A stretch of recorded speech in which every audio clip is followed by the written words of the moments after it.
Voilà, bonjour à tous. Alors on a ouvert le logiciel Filius et on a chargé ce dessin de réseau qui est dans le fichier plusieursrouteurs.fls. Donc ce qu'on va essayer de voir aujourd'hui, c'est la notion de routage dans le protocole TCP/IP. Alors, la première chose qu'on peut peut-être dire, c'est que Internet n'est pas tellement un seul grand réseau, hein. C'est plutôt une interconnexion de ce qu'on appelle des réseaux locaux. Donc là, je vous en ai dessiné un hein, qui est en gris, hein. Ces réseaux locaux, ça se dit aussi LAN, L-A-N en majuscule, un Local Area Network. C'est quoi un LAN? C'est quoi un réseau local? Bon, ça peut représenter beaucoup de réalités extrêmement variées. Par exemple, le petit réseau familial qui est chez vous avec une box, quelques ordinateurs qui sont reliés à la box, soit par des câbles, soit par du Wi-Fi, avec quelques smartphones, etc. C'est un réseau local. Et puis, ce qu'on a à l'école, on a deux réseaux locaux. On a un réseau pour l'administration et un réseau pour tout ce qui est pédagogie. Bon. Et puis, dans l'entreprise des parents, ça va être encore un autre réseau local. Bon. Donc, vous voyez qu'un réseau local, ça peut contenir 2-3 ordinateurs et une box. Ça peut contenir des milliers d'ordinateurs hein, dans une entreprise. Voilà. Alors donc Internet, c'est tous ces réseaux locaux répartis partout sur la planète qui ont été connectés, interconnectés les uns avec les autres. Alors comment sont-ils interconnectés? Grâce à un nouveau composant qu'on appelle le routeur. Donc vous voyez, j'en ai mis 1, 2, 3, 4, 5, 6. Il y en a un peu partout répartis sur la planète. Voilà. Routeur, ça se dit aussi passerelle et en anglais gateway. Alors on va prendre dans cet exercice aujourd'hui, dans cette simulation plutôt, l'exemple de ce PC là qui voudrait voir la page d'accueil d'un site web qui est hébergé physiquement sur cet ordinateur là. Donc, eh bien, on va y aller, on va lancer la simulation. Et puis, on va regarder quelle est la configuration IP de cette machine. On va appeler, on double-clique, on lance quelle commande? IP config, voilà. Et on voit que donc l'autre jour on s'était intéressé à l'adresse IP et puis à l'adresse MAC. Mais on avait délaissé le masque, ce qu'on appelle le masque de sous-réseau, la passerelle, et puis le serveur DNS dont on ne va pas parler aujourd'hui. Alors le masque de sous-réseau et la passerelle. D'abord, il faut avoir en tête que l'adresse IP, vous voyez que c'est 4 chiffres de 8 bits. Donc 8 x 4, 32 bits en tout, une adresse IP. Hein. Et vous voyez que le masque de sous-réseau est aussi formé de 4 chiffres de 8 bits. Alors vous voyez que les 3 premiers, tous les bits sont à 1. Et le dernier, tous les bits sont à 0. Ça veut dire que en fait, cette adresse IP va pouvoir voir que les ordinateurs dont les IP sont comprises entre 192.168.0.0 jusqu'à 192.168.0.255. Hein. En gros, le petit 0 là veut dire que les différents ordinateurs visibles sont ceux dont on aura fait varier le dernier des octets, mais pas les 3 premiers octets. Voilà. Alors, ça c'est un masque de sous-réseau extrêmement classique, hein, qui permet de générer un réseau qui va contenir au maximum 255 ordinateurs. Probablement que chez vous, sur votre box, c'est le même masque qui est utilisé et que votre box a comme adresse IP 192.168 point 0, point 1 ou point 1, point 1, ça dépend un peu les marques de box. Bon. Donc voilà, donc ça veut dire que est-ce que cette machine qui a cette configuration IP là va pouvoir voir cette machine dont l'adresse IP n'est pas du tout dans la plage 192.168.0. De 0 à 255. Eh bien non, elle ne va pas la voir. Donc elle sait, grâce à son masque de sous-réseau et son IP, cette machine-là, elle sait que cette machine-là n'est pas dans son réseau local. Donc il va falloir sortir du réseau local. Et pour sortir du réseau local, il faut passer par ce routeur, par cette passerelle. Et donc vous voyez qu'on a indiqué l'adresse IP de la passerelle. Alors, c'est quoi un routeur? C'est un équipement qui n'a pas une carte réseau, mais qui en a plusieurs. On parle d'interface aussi. Donc vous voyez que ce routeur-là, il a 3 interfaces. 1, 2 et 3. Ce routeur-là, le routeur 3, là, il en a 4. 1, 2, 3, 4. Voilà. Donc, ce routeur-là, sa première interface, comme vous pouvez le voir là, hop, je remets, a pour adresse IP 192.168.0.1. C'est le fameux nom de passerelle qui était indiqué quand on a fait un IP config sur cet ordinateur-là. Voilà. Et puis, il y a 2 autres passerelles qui ont des adresses IP, alors 213.54, etc. Et puis 12.251. Donc 213, c'est l'adresse IP de cette carte réseau. Et puis 12.251, c'est l'adresse IP de celui-là. Alors, c'est pas marqué là sur Filius, mais moi je le sais parce que j'ai configuré c'est moi qui ai configuré ce réseau. Donc voilà. Alors vous voyez qu'une fois que la machine a envoyé sa requête pour afficher la page web qui est sur cette machine-là, et elle l'a envoyée à son routeur, le routeur doit prendre une décision. Est-ce que je fais passer par là ou est-ce que je fais passer par là? Alors, je ne sais pas si vous avez remarqué que pendant que je vous parle, régulièrement, les câbles entre les routeurs se mettent à clignoter en vert. Pourquoi? Parce que les routeurs passent leur temps à s'échanger des informations et notamment à mettre à jour ce qu'on appelle leur table de routage. Chaque routeur a une table de routage qui est une table qui indique que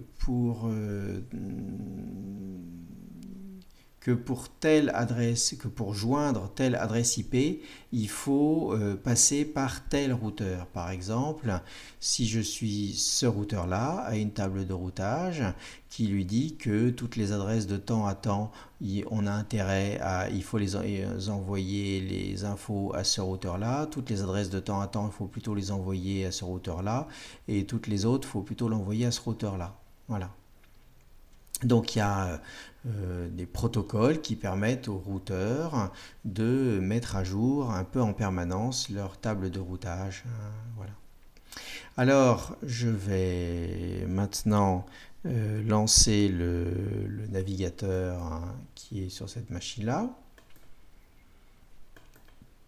Et je vais taper l'adresse IP qui est ici, donc 87.210.0.5 et je vais faire afficher.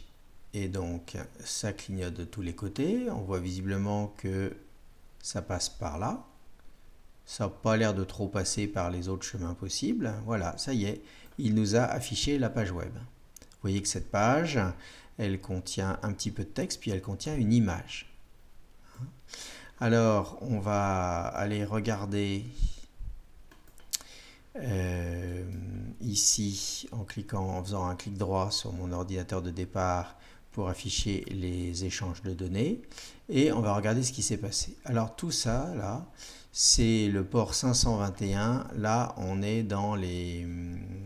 C'est des échanges de données avec les fameux routeurs qui ont besoin de savoir quels sont les... où envoyer quand ils reçoivent des paquets, où les envoyer. Bon. Alors, là où ça commence à être intéressant pour nous, c'est ici. Donc, je vous rappelle que au début, lui, on lui a demandé il a demandé à voir la page web qui était sur cette machine-là. Hein. Alors, le problème, c'est que pour l'envoyer ici, il savait qu'il fallait qu'il envoie à sa passerelle, et pour le moment, il ne connaissait pas l'adresse MAC de la passerelle. Donc, il va faire une demande ARP pour récupérer l'adresse MAC de l'ordi qui a cette adresse IP. Et puis cet ordi-là va répondre « Ah oui, c'est moi qui ai... et il va donner son adresse MAC. Donc du coup, maintenant que lui a l'adresse MAC de lui, il va pouvoir communiquer et lui envoyer la requête HTTP. Alors, elle est là, la requête HTTP, et vous voyez que ça commence par ce qu'on appelle la triple poignée de main, Three-Way Handshake. Et ce qui est intéressant aussi, donc cette triple poignée de main, c'est qu'en fait, lui a l'initiative. Alors, attendez, est-ce que je peux... Voilà. Donc, lui a l'initiative... c'est cette ligne-là.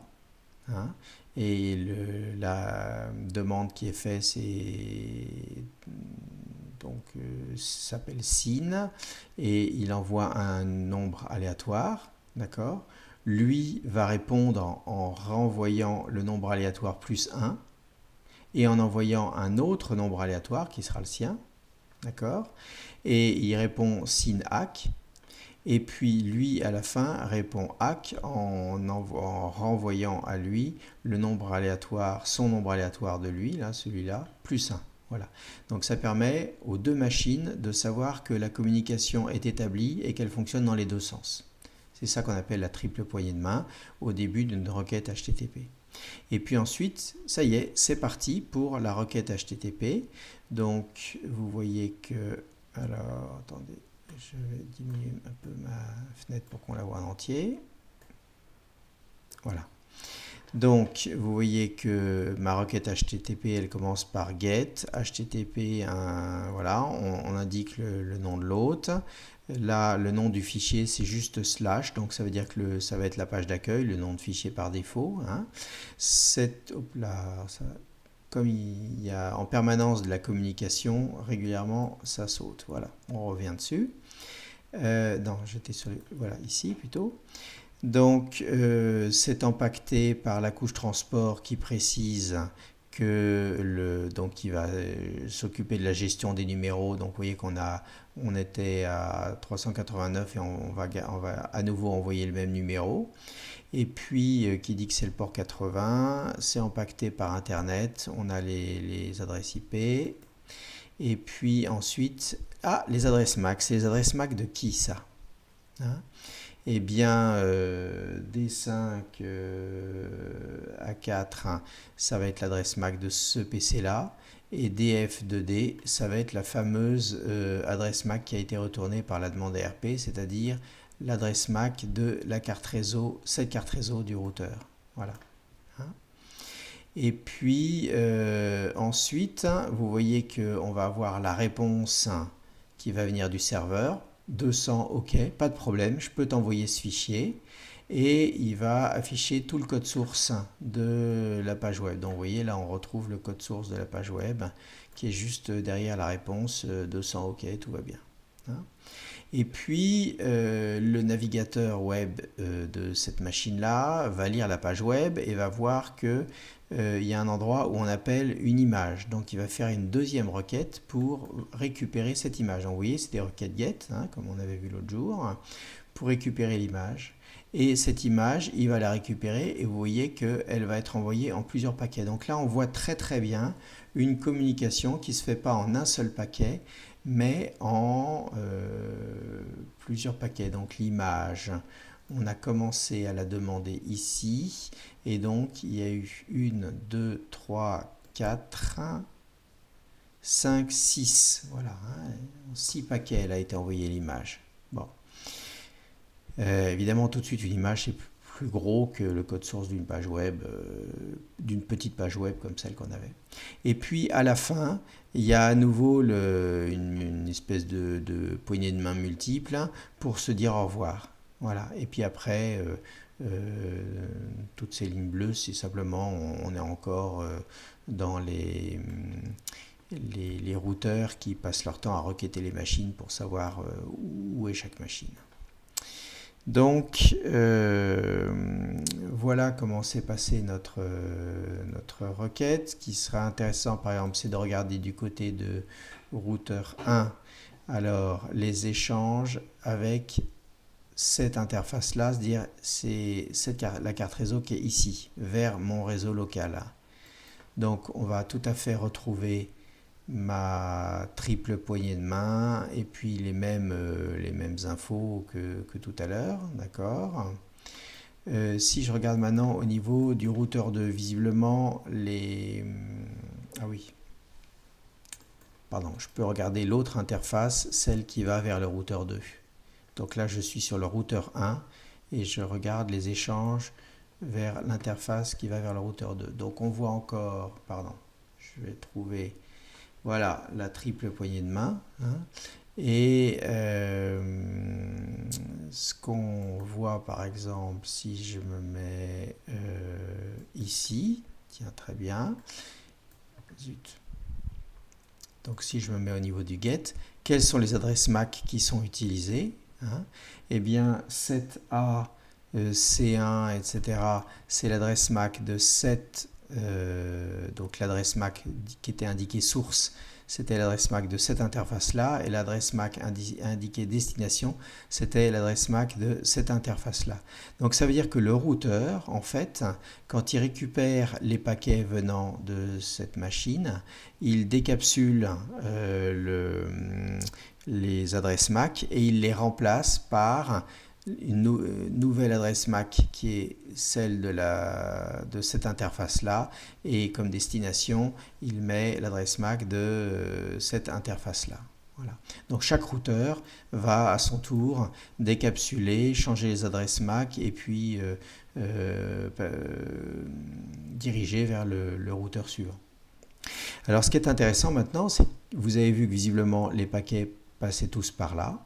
Que se passe-t-il si par exemple ce routeur-là devient défectueux, hein? Donc je vais par exemple supprimer ce câble-là et je vais repartir en mode... alors je vais vider tout là, voilà, et je vais repartir en redemander à voir la page web qui est en 87.210.0.5. Alors, hop là, est-ce que ça passe quand même? Ben, vous voyez, intéressant, hein, ça, c'est rigolo. À l'aller, ça a l'air de passer comme ça, et au retour, ça a l'air de faire comme ça, hein. Donc vous voyez que ça passe plus par le routeur 2, puisque le routeur 2 n'est plus relié. Voilà. Donc on a trouvé un autre chemin. Pas un problème. Et comment est-ce qu'on a fait pour trouver cet autre chemin? Eh bien, c'est par ces incessantes communications entre les routeurs pour se tenir au courant des nouvelles liaisons, des nouveaux routeurs qui ont été ajoutés au système, de ceux qui ont été enlevés, de ceux qui sont tombés en panne, etc., etc., etc. Voilà. Donc c'est comme ça que ça fonctionne. Voilà, moi je crois que c'est tout ce que j'avais à vous dire pour le moment. Donc ce que je vais vous demander, c'est de prendre... donc d'ouvrir Filius avec ce fichier là et puis d'observer par vous-même ce que je vous ai décrit dans cette vidéo, et notamment de faire le plan donc puisque vous avez vu que ça passait par ce chemin-là, quand il y avait le câble, d'accord? Attendez, ce qu'on va faire, c'est qu'on va revenir sur le fichier de départ. Ce que je veux, moi... Oui. Voilà. Donc, puisque le chemin passe par là, hein, je vais vous demander pour les trois routeurs, routeur 1, routeur 2, routeur 5, de noter les adresses IP de leurs différentes interfaces et les adresses MAC correspondantes. Hein, et puis de faire en mode conception la requête qu'on a fait donc avec le navigateur web pour voir la page web, hein, et d'observer les échanges de données au niveau de cette machine, au niveau de cette machine, au niveau de cette machine et au niveau de cette machine, et de regarder les phénomènes d'encapsulation, décapsulation, de remplacement des adresses MAC, etc. Voilà. De bien regarder cette fameuse triple poignée de main au démarrage. Voilà. Bon, ben écoutez, magnifique. Au revoir, à très bientôt.